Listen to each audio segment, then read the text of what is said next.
जो आज के धरातल के मुद्दे हैं, जिससे जनता परेशान है, जिससे जनता चाह रही है जवाब, जिस पे चाह रही है, हम चाहते हैं पहले उस पर चर्चा हो और उससे भागने का काम सत्ता पक्ष करती है। और आज जो गंभीर समस्या है, ये सिर्फ और सिर्फ हिंदू मुस्लिम की नफरत वाली राजनीति की वजह से ये समस्या बनी है।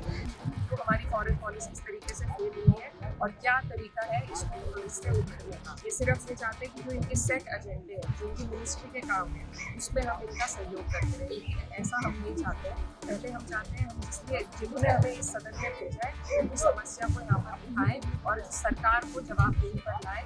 वो एक रोड मैप बताएं कि ऐसा संकट आया। हमारे साथ सपा के नेता इकरा हसन है।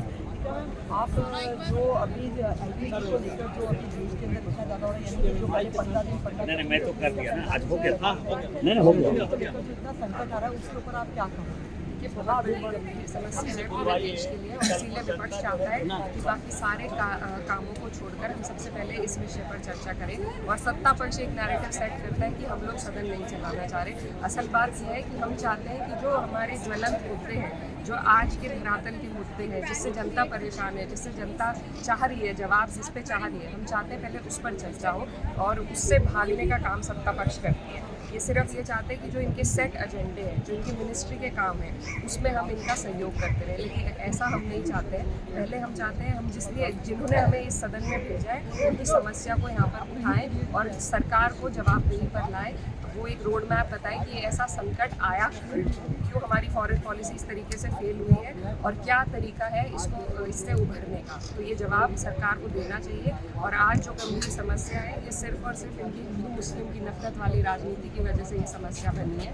इन्होंने ईरान को जिस तरीके से ईरान ने हमारा साथ दिया था एक टाइम पर जब कश्मीर के मुद्दे पर, इन्होंने वो भी बात भुलाकर इस वक्त जिस वक्त हमारे प्रधानमंत्री इजराइल के दौरे पर गए तो उससे हमारी पूरी फॉरेन पॉलिसी का फेलियर हुआ है। नहीं तो आज हमारा भी सभी एनर्जी की चीज़ें सुचारू रूप से चल सकती थी, जैसे चाइना और रशिया की चल रही है। स्ट्रेट ऑफ हॉर्मुज से उनकी शिप्स अभी भी निकल रही हैं, इंडिया की भी निकल सकती थी अगर हम अपनी फॉरेन पॉलिसी में इंडिया फर्स्ट की पॉलिसी को अपनाते। लेकिन पता नहीं किस दबाव में हमारे प्रधानमंत्री जी काम कर रहे हैं, क्यों छुप रहे हैं, क्यों सदन में नहीं आ रहे, ये सारे जवाब हम उनसे चाहते हैं। लेकिन अभी सरकार ये भी कह रही है कि आप बायो रिएक्टर नहीं करेंगे, जो आपके ऊपर चूल्हा या केरोसिन उसके ऊपर भी सरकार ने वो ओपन कर दिया, उस पर क्या कहोगे?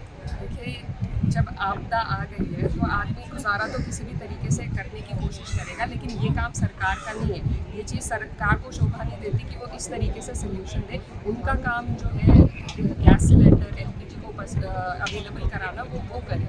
आदमी को जैसे भी गुजारा करना है वो तो हम लोग खुद ही सोच लेंगे, इसमें उनके ज्ञान की ज़रूरत नहीं है। ऐसी और खबरों के लिए देखते रहिए सनमार्ग नेटवर्क के अन्य डिजिटल प्लेटफॉर्म्स।